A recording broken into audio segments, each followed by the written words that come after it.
باب هل يخرج المیت من القبر واللحد لعلۃ، کیا قبر میں سے میت کو کسی ضرورت کے لیے نکالا جا سکتا ہے، کسی غرض اور کسی وجہ سے نکال سکتے ہیں؟ آج کل ہمارے ہاں وہ جو پوسٹ مارٹم کرتے ہیں اس کے لیے نکال لیتے ہیں بعض اوقات کسی تحقیق کے سلسلے میں، تو کیا اس کی اجازت ہے؟ اب آپ دیکھیں ہم سمجھتے ہیں یہ ماڈرن دور ہے اور آج ہی کے دور میں یہ سب کام کیے جا سکتے ہیں، لیکن یہ ہے کہ یا اسلام جو ہے وہ اپ ٹو ڈیٹ ریلیجن نہیں اور آج کے مسائل کا حل نہیں پیش کرتا. بات یہ کہ اسلام کو پڑھا ہم نے کب ہے اور ہم کو معلوم کب ہے کہ اسلام کس بات کی اجازت دیتا ہے اور کس کی نہیں، کیونکہ ہم نے تو اسلام کو اپنی عقل پہ پرکھنا شروع کیا ہے چند باتوں کو سامنے رکھ کے. تو یہاں سے یہ پتہ چلتا ہے کہ ضرورت پڑنے پر، کسی حقیقی ضرورت پر میت کو قبر سے نکالا بھی جا سکتا ہے. جیسے قتل کے مقدمات میں بعض اوقات یہ دیکھنے کے لیے کہ میت کے سٹمک میں کیا ہے، زہر ہے، یہ کیا چیز ہے، تو اسی طرح اور بہت سی وجوہات کی بنا پر. حدثنا علی بن عبد اللہ حدثنا سفیان قال عمرو سمعت جابر بن عبد الله رضی اللہ عنہما قال اتى رسول اللہ صلی اللہ علیہ وسلم عبد اللہ بن ابی بعدما ادخل حفرته، کہ آپ صلی اللہ علیہ وسلم عبداللہ بن ابی کی قبر کے پاس آئے اس کے بعد کہ وہ قبر میں رکھا جا چکا تھا، یعنی پوری طرح مٹی تو شاید نہیں ڈالی گئی تھی لیکن یوں پتہ چلتا ہے کہ داخل کر دی گئی تھی اس کی لاش اس کی قبر میں. فامر به، پھر آپ نے حکم دیا، فاخرج، اس کو دوبارہ نکالا گیا، یعنی قبر سے اندر ڈالنے کے بعد پھر باہر لایا گیا. فوضعه على ركبتيه، آپ نے اس کو اپنے گھٹنوں پر رکھا. ذرا دیکھیں ایک منافق جسے ساری زندگی آپ کو ستایا، جو سامنے دشمن ہوتا ہے نا اس سے نمٹنا آسان ہوتا ہے، جو چھپ کے وار کرے اور دھوکہ دے اس کے ساتھ نمٹنا مشکل ہے. تو منافقوں کی یہی تو صفت تھی، بات کرتے جھوٹ بولتے، وعدہ کرتے خلاف کرتے، امانت ان کے پاس ہوتی خیانت کرتے. اور عبداللہ بن ابی کے تو واقعات اور حالات آپ سب کو معلوم ہے، کوئی مسلمان اس کے نام سے لا علم نہیں ہے. ساری زندگی جس طریقے سے اذیت دی اس شخص نے، اور آپ کا اخلاق دیکھیں اور آپ کے دل کی وسعت دیکھیں کہ باوجود ان سب باتوں کے جاننے کے آپ نے کیا معاملہ کیا اس کے ساتھ کہ اس کی قبر پہ گئے، اسے نکالا اور اپنے گھٹنوں پر رکھا. ہم تو صرف بدگمانی میں لوگوں سے دشمنی کر کے تعلق ختم کر دیتے ہیں، اور یہاں کیا ہے، سب کچھ جانتے ہوئے بھی آپ صلی اللہ علیہ وسلم اس کے ساتھ وہی معاملہ کر رہے ہیں جو اپنے ایک دوست کے ساتھ کر سکتے تھے. کیا معاملہ ذرا دیکھیں. فوضعه على ركبتيه ونفث عليه، اس پہ پھونک ماری، من ریقہ، اپنے لعاب دہن میں سے، یعنی اپنا لعاب دہن جو تھا اس میں سے کچھ اس کے منہ پہ لگایا. پیچھے آپ احادیث سب پڑھ چکے ہیں کہ آپ کے لعاب دہن کی جو برکت یا لوگوں کا معاملہ ہوتا تھا. وَأَلْبَسَهُ قَمِيصَهُ، اور اپنی قمیص اس کو پہنائی. اسے لگتا ہے کہ جو کچھ پہلے اس نے پہنا ہوا تھا اس کو چینج کیا گیا. اور قمیص کیوں پہنائی گئی تھی؟ وہ حضرت عبداللہ جن کے سچے مسلمان بیٹے تھے ان کی ریکویسٹ پہ. اور آپ نے کیوں حامی بھر لی تھی؟ فاللہ اعلم، اللہ زیادہ جانتا ہے. وکان کسا عباسا قمیصا، اور اس نے ایک مرتبہ حضرت عباس کو قمیص پہنائی تھی.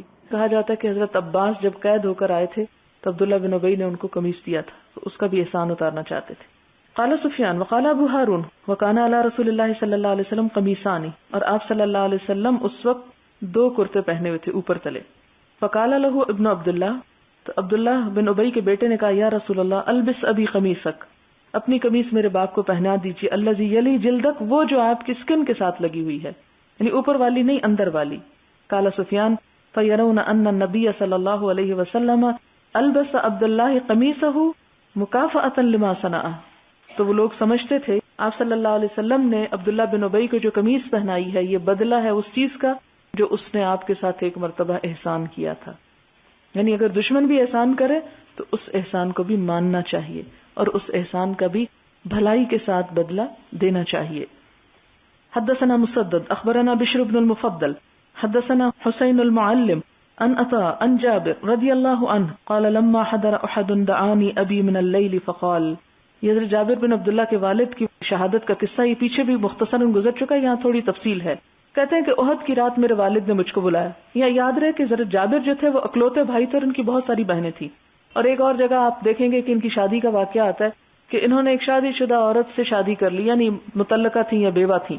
تو آپ صلی اللہ علیہ وسلم نے ان سے کہا کہ تم نے کماری لڑکی سے شادی کیوں نہ کی؟ تو انہوں نے کہا کہ یا رسول اللہ صلی اللہ علیہ وسلم میری بہت سی بہنیں ہیں اور اگر ان کے ساتھ میں ایک لڑکی ایسی اور لے آتا تو ان کو لک آفٹر کون کرتا؟ تو ان کا خیال رکھنے کے لیے انہوں نے خود قربانی کی. اکلوتے بیٹے تھے. کہتے میرے باپ نے مجھے بلایا، فقال، تو کہا ما ارانی الا مقتولا فی اول من یقتل من اصحاب النبی صلی اللہ علیہ وسلم، مجھے لگتا ہے کہ میں نبی صلی اللہ علیہ وسلم کے ساتھیوں میں سے پہلا ہوں گا جو کل قتل کر دیا جاؤں گا.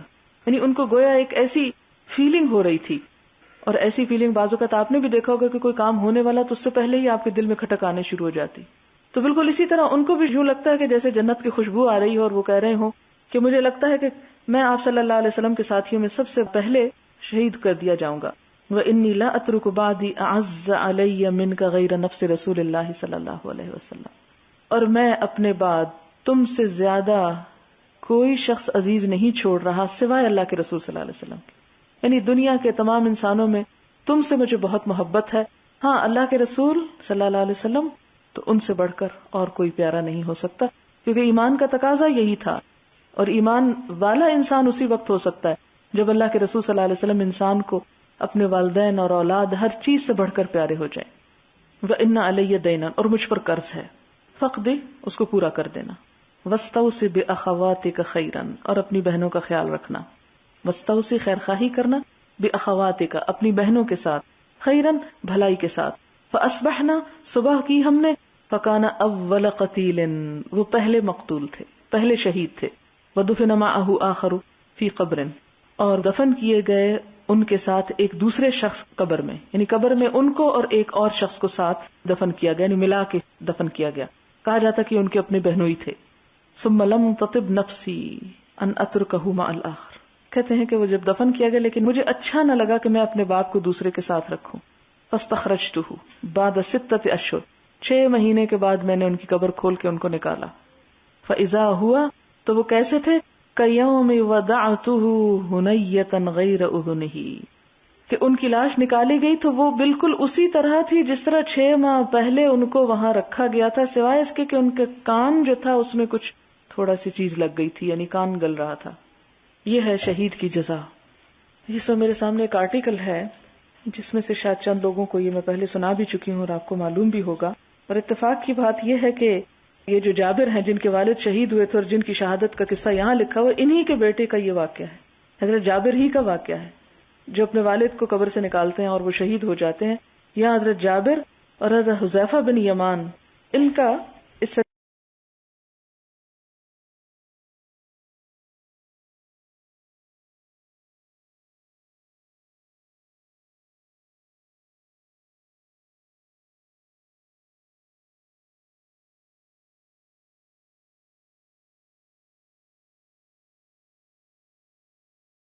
صدی کے شروع میں، یہ چونکہ اس وقت جو میرے سامنے یہ تکبیر کی ایک کٹنگ ہے، 7 نومبر 91 کا یہ شمارہ ہے جس میں یہ قصہ موجود تھا.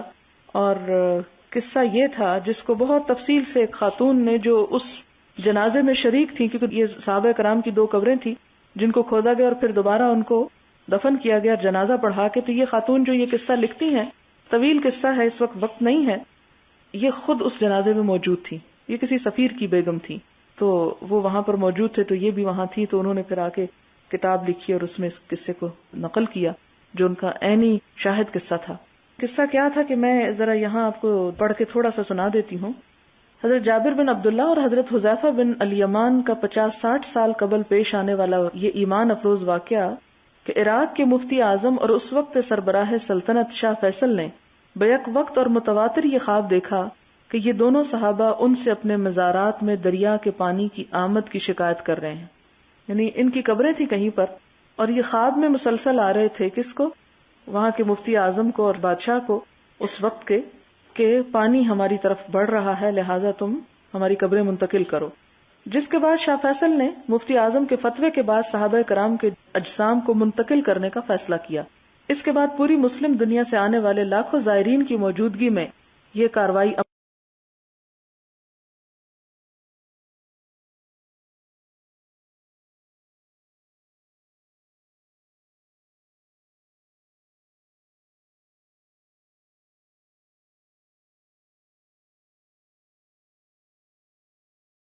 عمل میں آئی. اگرچہ یہ واقعہ اردو جرائد میں گزشتہ 20-25 سال کے دوران پہلے بھی شائع ہوتا رہا، لیکن اس عرصے میں اس کی کوئی تصویر شائع نہیں ہوئی. ہمارے ایک قاری نے اپنے ریکارڈ سے اس واقعے کی ہمیں یہ اخباری تصویر بھیجی ہے. اس تصویر پر جو عبارت تحریر ہے اس سے پتہ چلتا ہے کہ یہ واقعہ 20 ذی الحج 1351 ہجری کا ہے. عبارت یہ ہے: یہ سعادت مرحوم ملک فیصل شاہ عراق کی قسمت میں لکھی تھی کہ رسول اکرم صلی اللہ علیہ وسلم کے 2 صحابہ کرام یعنی حضرت حذیفہ حاکم مدائن اور سیدنا جابر بن عبداللہ انصاری نے خواب میں آ کر یہ خواہش ظاہر کی کہ ہم کو اصل مقام سے منتقل کر کے دریا سے فاصلے پر دفن کرایا جائے، کیونکہ دریا کا پانی ہمارے مزاروں کے قریب آ رہا ہے۔ چنانچہ عید قربان 1351 ہجری کے 10 روز بعد شاہد اس کو احتشام کے ساتھ یہ رسم ادا کی گئی، اور ان دونوں صحابہ کی زیارت سے لاکھوں مسلمانوں کو شرف اندوز ہونے کا موقع ملا۔ دونوں کے جسم بالکل محفوظ تھے، یہاں تک کہ کفن اور ریش مبارک کا بال محفوظ تھا، آنکھوں کی چمک تک برقرار تھی۔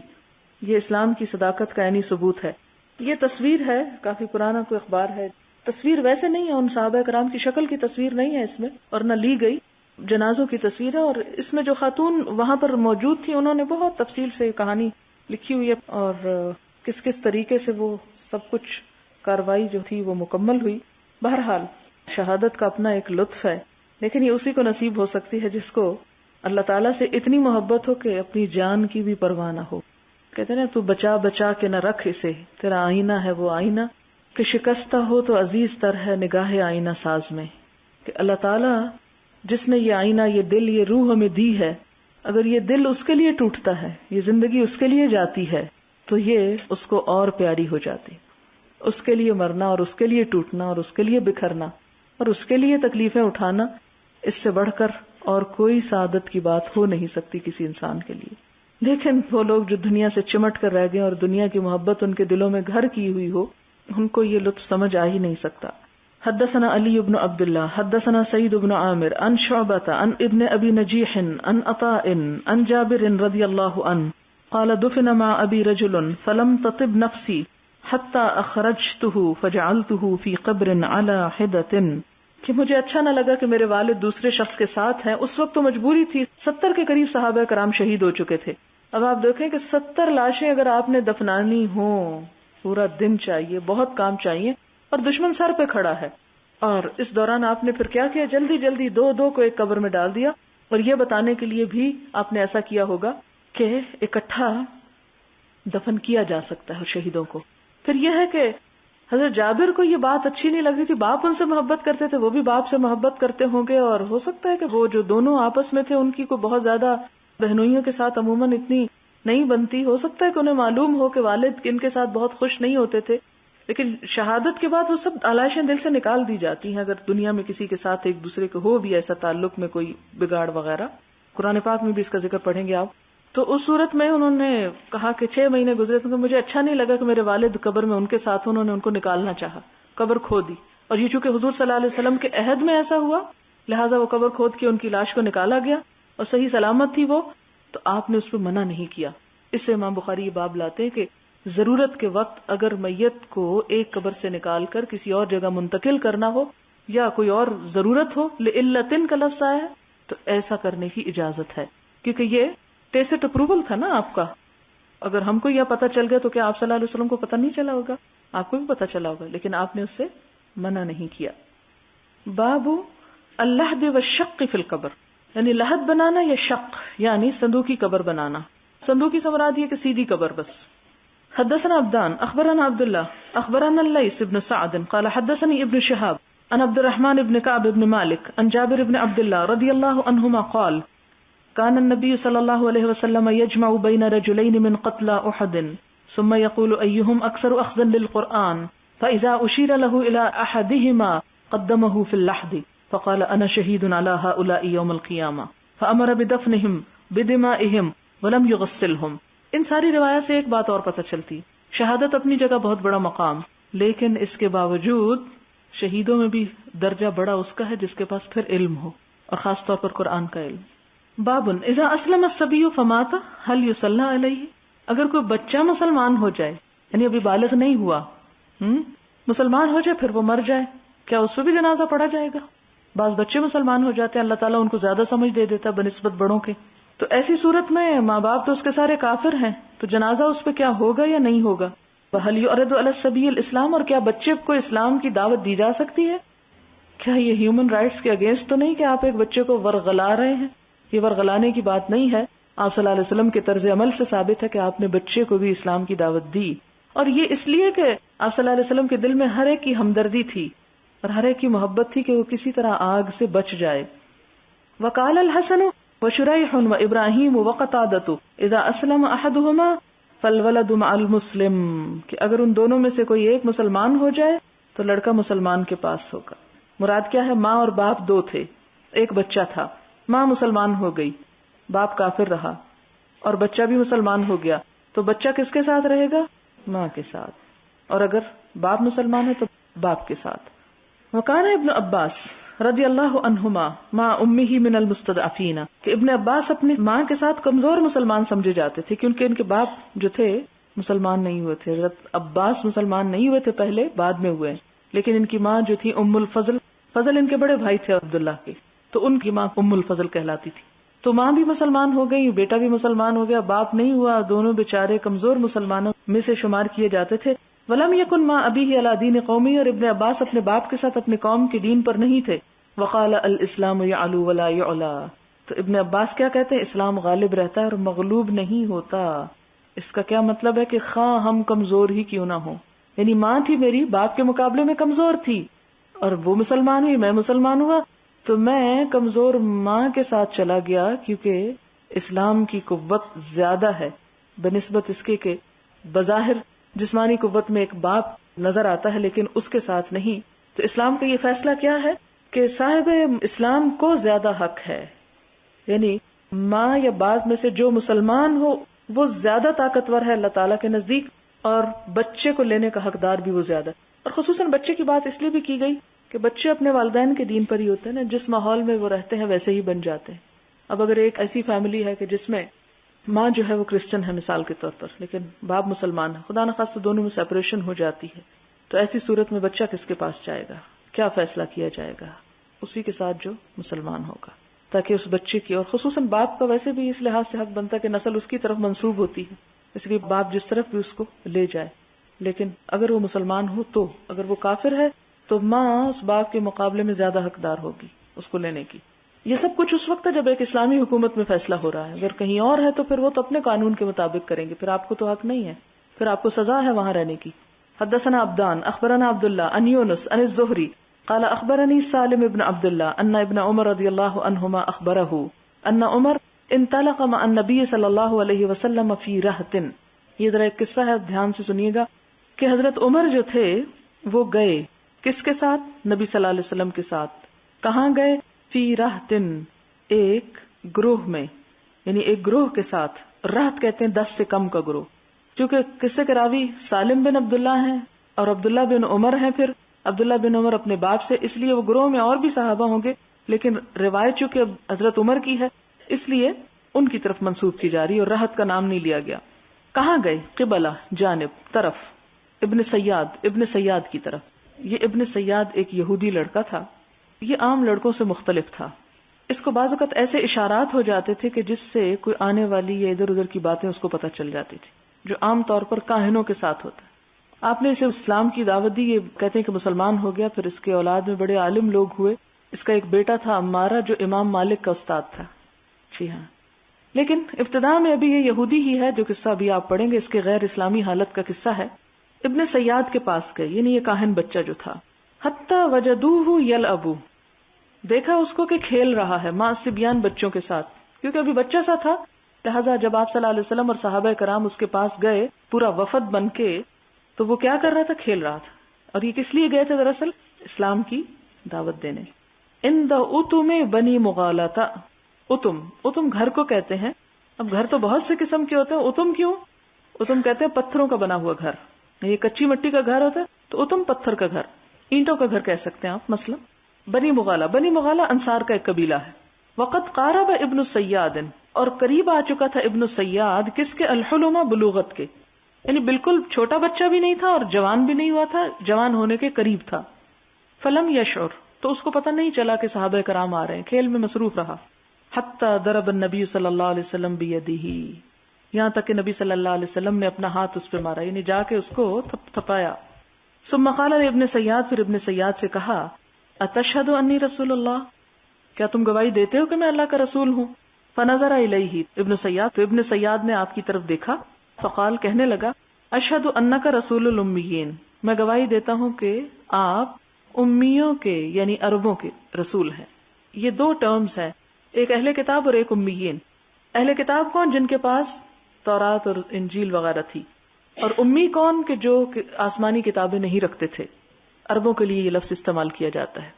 تو وہ کیا کہنے لگا ابن سیاد کہ آپ امیوں کے رسول ہیں، یعنی ہمارے نہیں ہیں، مراد یہ، کیونکہ ان کے بڑوں نے ایسا ہی تعصب سکھایا تھا نا، یہ ہمارے نہیں ہیں، یہ فلاں گروہ کے ہیں، بالکل جیسے ہم کرتے ہیں، اس کی بات نہ سننا، یہ فلاں پارٹی سے تعلق رکھتا ہے، ہاں بات وہ درست ہی کر رہا ہو۔ فقال ابن سیاد للنبی صلی اللہ علیہ وسلم، تو ابن سیاد نے نبی صلی اللہ علیہ وسلم سے کہا اتشہد انی رسول اللہ، کیا آپ گواہی دیتے ہیں کہ میں اللہ کا رسول ہوں؟ کیونکہ طرح طرح کی خبریں اس پہ آتی تھی، جنات یا شیاطین جیسے کاہنوں کے پاس آتے ہیں، وہ جیسے سورۃ الشعراء کے آخر میں آتا ہے نا کہ کیا تم جانتے ہو کہ شیاطین کس پہ اترتے ہیں؟ علی کل افاک نسیم، ہر جھوٹے گناہگار پر۔ تو یہ ہے کہ یہ جو کہانت ہے، اور آج بھی آپ دیکھیں نجومی اور رمال اور اس قسم کے بہت سے لوگ ہمارے معاشرے میں بھی پائے جاتے ہیں جو لوگوں کو کچھ جھوٹی کچھ سچی خبریں ملا جلا کے سنا دیتے ہیں، کچھ ایسے کیفیات آتی ہیں ان پہ کہ وہ بتا دیتے ہیں۔ تو یہ علم تو موجود ہے اور یہ کیفیات بھی موجود ہے، ان کا انکار نہیں کیا جا سکتا، لیکن ان پر ایمان نہیں لانا چاہیے، ان کی طرف توجہ نہیں کرنی چاہیے، ان چیزوں میں دلچسپی نہیں لینی چاہیے، غیب کی خبریں معلوم نہیں کروانی چاہیے۔ تو اب یہ بچہ جو تھا اس کے ساتھ بھی کچھ ایسی کیفیات اس پہ آتی تھی، جیسے ہمارے ہاں وہ کہتے ہیں نا پتہ نہیں مجذوب، یا وہ کوئی ایسے خاص قسم کے لوگ ہوتے ہیں اور وہ پھر کچھ بول دیتے ہیں تو وہ ہو جاتا ہے، بعض اوقات کچھ کہہ دیتے ہیں تو وہ بد دعا ان کی لگ جاتی ہے، اس قسم کی چیزیں یعنی اصلاً ہیں صحیح، لیکن ہمیں تعلیم کیا دی گئی کہ ان چیزوں میں مت پڑو، دع ما یریبک الی ما لا یریبک، شک میں ڈالنے والی چیزوں سے کنارہ کشی اختیار کرو، ان خبروں پہ کان نہ دھرو، ان چیزوں کی طرف دلچسپی نہ رکھو۔ اتشہد انی رسول اللہ فرفضہ، اس نے کہا کہ کیا آپ گواہی دیتے ہیں، یعنی جیسے آپ بچے کو کہتے ہیں نا آپ یہ کر لیں تو کہتا آپ کر لیں، بالکل اسی طرح آپ نے اس کو اسلام کی دعوت دی تو اس نے کہا اچھا آپ مجھے مانتے ہیں کہ میں رسول ہوں؟ فرفضہ، تو آپ نے اس کو چھوڑ دیا۔ وقال، آپ نے کیا فرمایا؟ آمنت باللہ و برسولہ، میں اللہ اور اس کے رسولوں پر ایمان لاتا ہوں، یعنی جب تم رسول ہی نہیں تو میں تمہیں کیا رسول مانوں گا؟ یعنی کہا نہیں تم تو کیا بات کر رہے ہو اور تم کافر ہو اور فلاں، نہیں، کہا میں اللہ اور اس کے رسولوں پر ایمان۔ فقال له ماذا ترى، تو آپ نے اس سے پوچھا کہ تمہیں کیا دکھائی دیتا ہے، یعنی تمہاری کیا کیفیت ہوتی، یہ تم کیسے بتا دیتے ہو اس طرح کی بات؟ تو اس سے ایک اور بات پتہ چلتی ہے، وہ کیا کہ انسان اس قسم کے لوگوں سے انٹرویو کر سکتا ہے، پوچھ سکتا ہے کہ یہ آپ کس طرح بتاتے ہیں، کہاں سے آپ کو خبر ملتی ہے، یہ جو آپ حساب کتاب کرتے رہتے ہیں اس کی یعنی ایک علم کی حد تک اسے جانا جا سکتا۔ قال ابن سیاد یاتینی صادق و کاذب، ابن سیاد کہنے لگا کہ میرے پاس سچا بھی آتا ہے اور جھوٹا بھی آتا ہے، یعنی بعض خیال مجھے سچے آتے ہیں اور بعض جھوٹے، یا بعض جنات میرے پاس سچی خبر لاتے ہیں اور بعض جھوٹی خبر لاتے ہیں۔ فقال نبی صلی اللہ علیہ وسلم خلت علیک الامر، کہ تیرا معاملہ تو گڑمڑ ہو گیا، یعنی تو رسول کیسے ہو سکتا ہے کہ کوئی بات تیری سچی ہے اور تیری کوئی جھوٹی۔ ثم قال له النبی صلی اللہ علیہ وسلم انی قد خبأت لك خبیئا، آپ نے اس سے فرمایا میں نے تیرے لیے ایک چیز چھپائی ہے، ایک بات چھپائی ہے، اور وہ بات کیا تھی؟ میں نے اپنے دل میں ایک بات سوچی ہے، بتاؤ وہ کیا ہے، کوئی آیت ہے جو میں دل میں پڑھ رہا ہوں تو مجھ کو بتاؤ۔ فقال ابن سیاد، ابن سیاد کہتا ہے ہوا الدخ، یہ دخ ہے، دخ۔ فقال اخسا، تو آپ نے فرمایا اچھا چلو پرے ہٹو، فلن تعدو قدرک، کہ تو اپنی بساط سے آگے نہیں بڑھ سکے گا، یعنی انہوں نے جاننا چاہا کہ اس کو کتنا علم ٹیسٹ کیا، اور دخ کیا تھی آپ کے ذہن میں آئی تھی فرتقب یوم تأتی السماء بدخان مبین، تو باقی تو کچھ نہ بتا سکے، دخ کا لفظ بتایا۔ اور نجومی بھی کیا کرتے ہیں، وہ ایک چھوٹی سی بات لے کے اس کو جنرلائز کر دیتے، ایک ذرا سی بات اگر اس کی سچی نکلے، ہم جیسا کوئی کہتا ہاں دیکھا اس کو چل گیا پتا، میں دخان ہی سوچ رہا تھا، ہاں، لیکن آپ نے کیا کہا کہ تمہارا معاملہ تو کچھ گڈمٹ قسم کا ہے، چھوڑو اس بات کو اور تم کہانی رہو گے، کہانت سے آگے تمہیں کوئی مقام نہیں مل سکتا، یعنی نبی نہیں ہو سکتے، مراد یہ تھی۔ تمہارے پاس جو کچھ آتا ہے نہ یہ وحی ہے اور نہ الہام ہے، یہ کیا ہے؟ شیطانی خبریں ہیں چندے۔ اب دیکھیں کہ شیطان جیسے ہمارے دل میں وسوسے ڈالتا ہے نا، تو وہ کیسے وسوسہ ڈالتا ہے؟ اس وقت ڈالتا ہے نا جب دل میں ہم کچھ بات سوچ رہے ہوتے ہیں، تو اس سے کیا پتا چلتا ہے کہ شیطان کو بعض اوقات ہمارے دل کی کچھ باتوں پر اس میں دخل اندازی کا موقع مل جاتا ہے، اس کو پتا چل جاتا ہے ہم سوچ کیا رہے ہیں، یعنی یہ شیطان کو ایک قوت دی گئی ہے، نہیں وہ غیب کا علم جانتا ہے کہ ہم نہیں غیب کا علم جانتے تو وہ جانتا ہے ہمارے دل میں کیا ہے، یا میں آپ کا نہیں جانتی اور آپ میرا نہیں جانتے اور شیطان جانتا ہے تو نعوذ باللہ آپ سے یا مجھ سے شیطان بہتر ہو گیا، یہ نہیں اس کا معنی۔ دل میں جب شیطان وسوسے ڈالتا ہے، مثلاً آپ نماز پڑھنے لگے یا کوئی اچھا کام کر، صدقہ ہی کرنے لگے، مثلاً آپ ابھی سوچ رہے ہوتے ہیں تو ایک خیال آتا ہے اچھا نہیں چھوڑو جانے دو، وہ تو ایسے ہی ہے، اس کو نہیں کچھ خرچ کرنا یا دینا، وہ تو قابل ہی نہیں دینے کے۔ کون یہ باتیں بری بری ڈالتا ہے دل میں؟ یہ شیطان ڈال رہا ہوتا ہے۔ شیطان کب ڈالتا ہے؟ جب آپ ایک نیک نیتی کا ارادہ کرتے، ابھی آپ نے زبان سے کچھ نہیں بولا لیکن شیطان آپ کے دل تک پہنچ گیا، تو اس سے کیا بات پتہ چلتی ہے کہ شیطان بعض اوقات دل کی باتیں بھی جان لیتے ہیں، اور جب ہی وہ وسوسہ ڈالنے پر قادر ہو جاتے ہیں. اچھا ایک اور بات، ہر انسان کے ساتھ ایک شیطان لگا ہوا ہے جس کو ہمزاد بھی بولتے ہیں. ہمزاد کا لفظ سنا ہے آپ نے؟ ہمزاد بولتے ہیں اس کو. جو شخص آیت الکرسی نہیں پڑھتا، اللہ کا ذکر نہیں کرتا، تو جو کسی دوسرے کا شیطان ہوتا ہے یا عام شیطان جو ہوتے ہیں، وہ اس ہمزاد سے دوستی کر کے اس انسان کے دل کی باتیں یا اس کے راز لے لیتے ہیں. یہ جو نجومی قسم کے لوگ ہوتے ہیں نا، انہوں نے جن مسخر کیے ہوئے ہوتے ہیں، کچھ جن پالے ہوئے ہوتے ہیں. وہ کہتے ہیں نا بکرے کا گوشت لاؤ فلانا لاؤ. بکرے ایسے اتنے ذبح ہوتے ہیں. وہ ہوتا کیا ہے؟ وہ قصہ مختصر یہ کہ جو لوگ جن قابو کر لیتے ہیں وہ اپنے جنوں کو اس شخص کے جن کے ساتھ لگا دیتے ہیں جو کسی انسان کے ساتھ ہر وقت جو شیطان لگا ہوا ہے. ٹھیک. اور اس سے کچھ خبریں اس کے بالکل تنہائی کی معلوم کر لیتے ہیں اور کچھ تھوڑی بہت اسی قسم کی دکھ جو ہے وہ دل کی بھی لے لیتے ہیں اور پھر جا بتاتے ہیں ادھر. اب کوئی ایسا شخص پہنچتا ہے تو کہتے ہیں آنکھیں تھوڑی دیر بند کرتا ہے، پھر کہتے ہیں اچھا فلاں شخص اس وقت بیٹھا ہوا ہے فلاں مکان کے دوسرے کمرے میں جس کے اندر یہ سب پردے لٹک رہے ہیں اور یہ تو انسان کہتا ہے دیکھا اس کو تو غیب کا علم ہے، یہ تو سب کچھ جانتا ہے. اب اس کے بعد جو باقی جھوٹی باتیں بھی بتاتا ہے وہ بھی ساری مان لیتا ہے. تو یہ ایک شیاطین کا کھیل ہے اس قسم کا کہ جس میں ان کو آزادی دی گئی.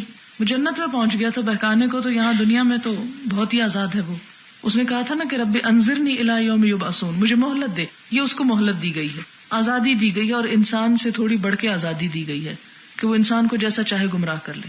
ایسی جب خبریں ہوتی ہیں تو عام لوگ اس میں اپنا ایمان گنوا بیٹھتے ہیں. وہ کہتے ہیں جی اس کو تو غیب کا علم ہے، پھر ہر سچی جھوٹی بات اس سے پوچھنے کو چلے جاتے. پھر کہتے ہیں کہ جی اچھا وہ فلاں شخص جو ہے نا وہ بتا دیتا ہے کہ چوری کس نے کی، کہاں گئی، وہ فلاں چیز فلاں جگہ پڑی ہے، جا کے اس سے پتہ کر لو. ایسا ہوتا ہے. لیکن ہمیں ان سب چیزوں سے منع کیا گیا. آپ صلی اللہ علیہ وسلم نے فرمایا جو کسی کاہن کے پاس جائے اس نے اس تعلیم کا انکار کیا جو محمد صلی اللہ علیہ وسلم لے کر آئے ہیں. کفر کا لفظ آتا ہے وہاں. اس نے کفر کیا اس تعلیم سے جو محمد صلی اللہ علیہ وسلم لے کر آئے ہیں. لہٰذا کاہنوں کے پاس، نجومیوں کے پاس جانے سے منع کیا گیا، ایسی خبریں معلوم کروانے سے منع کیا گیا، ایسی خبروں کے پیچھے پڑنے سے منع کیا گیا، کیونکہ اس سے انسان کا ایمان متزلزل ہو جاتا ہے، انسان شرک میں مبتلا ہو سکتا ہے. کہ اچھا ہم کہتے ہیں کہ غیب نہیں کسی کو پتا، دیکھو اس کو تو سب کچھ پتا اور اس کو پتا ہے. اور تجسس میں بہت ساری چیزیں ایسی انسان شروع کر دیتا ہے جو حقیقت سے دور ہوتی ہیں.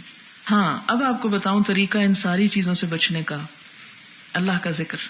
آپ کو وہ دعا یاد ہوگی کہ جب ایک انسان اپنے گھر سے نکلتے وقت پڑھتا ہے بسم اللہ توکلت علی اللہ لا حول ولا قوت الا باللہ، تو ایک فرشتہ جواب میں کیا کہتا ہے؟ ہدیت ووقیت وکفیت، ہدایت پا گئے، کفایت کیے گئے، بچا لیے گئے. اب اس کا جو ساتھ ہمزاد لگا ہوا ہے اس کا منہ بند ہو جاتا ہے، یہ کسی دوسرے آنے والے جن شیطان کو کچھ بتا نہیں سکتا، حصار ہو جاتا ہے انسان کے ارد گرد. جب آیت الکرسی پڑھتا ہے تو انسان کے ارد گرد ایسی دیوار قائم ہو جاتی ہے کہ کسی کے مسخر یا قابو کیے ہوئے جن اس شخص کے آ کے حالات معلوم نہیں کر سکتے. تو کیا ہے؟ من یعتصم باللہ فقد ہدی الی صراط مستقیم، من استمسک بالعروۃ الوثقی لا انفصام لها.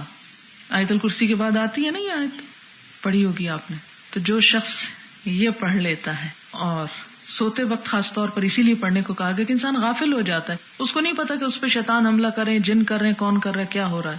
تو کیا کہا گیا؟ آیت الکرسی پڑھ کے سو، کوئی نہیں پاس پھٹکے گا، کوئی نقصان نہیں دے سکتا.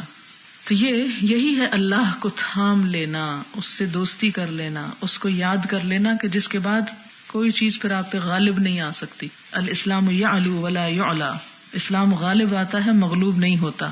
پھر شر کی قوتیں آپ پہ غالب نہیں آ سکتی. لیکن انسان ہے نا، پڑھنا بھول جاتے ہیں، سستی کر جاتے ہیں، خصوصاً جن دنوں میں نماز نہیں پڑھنی ہوتی. ویسے تو ہر نماز کے فرض کے بعد آیت الکرسی پڑھ لیتے ہیں، لیکن جب نہیں پڑھنی ہوتی تو دن میں ایک دفعہ بھی نہیں پڑھتے، اور رات کو بھی پھر ایسی غفلت میں سو جاتے ہیں. پھر ایسی چیزیں انسان کو ستانے لگتی ہیں. اس لیے نماز نہ بھی پڑھنی ہے تو آیت الکرسی پڑھی جا سکتی ہے، عورت کو محروم نہیں کیا گیا. مگر ہمارے لوگوں نے بلا وجہ کی شرطیں اور حدود اور قیود لگا کے دین کو مشکل بنا دیا. بہرحال آگے چلتے ہیں. فقال عمر رضی اللہ عنہ، حضرت عمر کہتے ہیں دانی یا رسول اللہ اضرب عنقہ، مجھے اجازت دیجیے میں اس کی گردن اڑا دوں. یہ جملہ آپ حضرت عمر سے بہت دفعہ سنیں گے. کہتے ہیں یا رسول اللہ صلی اللہ علیہ وسلم مجھے اجازت دیجیے میں اس کی گردن اڑا دوں. اضرب عنقہ. فقال النبی صلی اللہ علیہ وسلم، آپ صلی اللہ علیہ وسلم نے فرمایا ان یکنہ فلن تسلط علیہ، اگر وہ دجال ہے تو تم اس کے اوپر مسلط نہیں ہو سکتے. یعنی آپ نے یہ بھی سمجھا کہ ہو سکتا ہے کہ یہ شخص دجال ہو، پھر سوال نہ آئے کہ دجال کون ہے. وہ جو فتنوں کی کتاب ہے اسی میں بتاؤں گی، ابھی نہیں بتا سکتی. آپ نے فرمایا کہ نہیں، اگر یہ دجال ہے اور ہر جھوٹے کو بھی کہتے ہیں تو تم اس پہ مسلط نہیں ہو سکتے. کیوں؟ دجال کو کون مارے گا؟ حضرت عیسیٰ علیہ السلام. یہ مراد تھی. اگر یہ دجال ہے تو تم اس پہ قابو نہیں پا سکتے. وَإِن لَّمْ يَكُنْ فَلَا خَيْرَ لَكَ فِي قَتْلِهِ، اور اگر وہ دجال نہیں تو اس کو قتل کرنے میں تیری کوئی بھلائی نہیں، یہ تیرے لیے اچھا نہیں، اس کو مارنا تیرے لیے بہتر نہیں.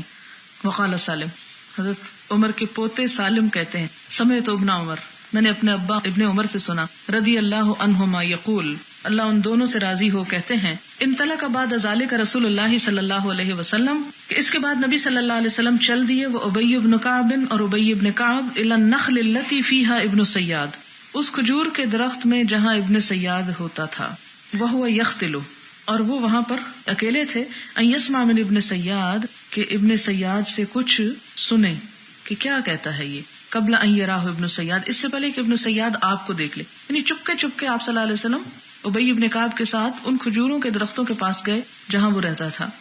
فرآہ النبی صلی اللہ علیہ وسلم وهو مستجع یعنی فی قطیفۃ لہ، تو دیکھا اس کو نبی صلی اللہ علیہ وسلم نے کہ وہ لیٹا ہوا ہے اپنا ایک کمبل لپیٹے، قطیفہ کمبل کے لیے آتا ہے، فیہا رمزۃ، کہ اس میں کچھ گنگنا رہا ہے، کمبل لیے لیٹا ہوا ہے اور کچھ بنبنا رہا ہے، گنگنا رہا ہے. رمز اشارے سے بات کرتا. او زمرتن، زمرہ مزمار اسی سے ہے، یعنی کچھ گنگنا رہا ہے. فرأت ام ابن سیاد، ابن سیاد کی ماں نے دیکھ لیا، کس کو؟ رسول اللہ صلی اللہ علیہ وسلم، آپ صلی اللہ علیہ وسلم کو. وہو یتقی بجذوع النخل، اور آپ صلی اللہ علیہ وسلم بچ بچ کے جا رہے تھے کھجوروں کے تنوں کے پاس سے، یعنی آپ بتانا نہیں چاہتے کہ آپ گزر رہے ہیں، خاموشی سے چھپ کے اس کی بات سننا چاہتے تھے. فقالت لابن سیاد، تو ابن سیاد کی ماں ابن سیاد کو کہتی ہیں یا صافی، یا صافی، یہ جیسے لاڈ سے نام لیتے ہیں نا، سواد ہے تو پہلا اسی سے ہی. وہ اس میں ابن سیاد کہتے ہیں کہ ابن سیاد کا نام بھی تھا. حاضہ محمد، یہ آگئے محمد صلی اللہ علیہ وسلم. فصار ابن سیاد، ابن سیاد کود کے اٹھ بیٹھا، اچھل بیٹھا. فقال نبی صلی اللہ علیہ وسلم لو ترکتہ بینا، اگر یہ اسے چھوڑ دیتی تو یہ بیان کر دیتا، یعنی ماں نے اسے بتا دیا، اگر اس کو پتہ نہ چلتا تو جو اس کی حقیقت تھی وہ مجھے پتہ چل جاتی. وقال شعیب، شعیب کہتے ہیں زمزمتن، کہ یہ رمزتن نہیں، یہ کیا ہے؟ زمزمتن تھا. فرفسہ، اور بعضوں نے کہا کہ یہاں فرفدہ کی بجائے فرفسہ ہے، یعنی انہوں نے اس کو لات ماری. وقال اسحاق الکلبی و اقیل رمرمتن، کسی اور نے اس کو رمرمہ پڑھا. وقال معمر رمزتن، ایک اور روایت میں اس کو رمزتن کہا گیا. رمزہ کہتے ہیں ستار کی آواز کو. بہرحال یہ تو راویوں کے آپس کے اختلاف ہیں کہ یہ لفظ اصل میں کیا تھا، اور اس میں اصل میں آپ دیکھیں کہ ایک نقطہ دوسری جگہ لگا دیں تو وہ کچھ اور بن جائے گا، زمرہ بن جائے گا، رمزہ بن جائے گا، رمرمہ بن جائے گا، زمزمہ بن جائے گا. تو اس سے بہت سے لفظ وجود میں آ گئے، لیکن سب کا آلموسٹ معنی